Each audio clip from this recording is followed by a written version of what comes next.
udah pada sarapan, insya Allah ada harapan.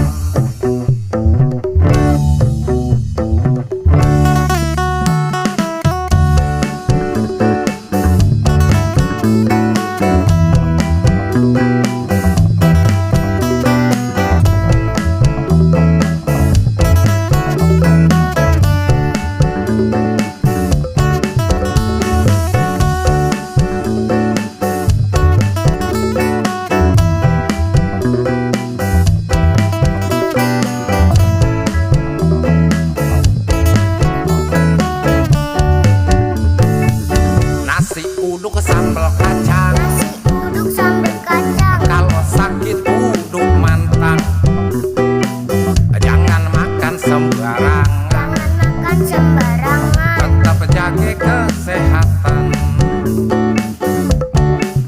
Dahulukan sarapan daripada harapan, jangan banyak begadang, sok kerja kesiangan. Kalau belum kita sarapan, pikiran aut-autan. Kalau udah pada sarapan, insya Allah ada harapan.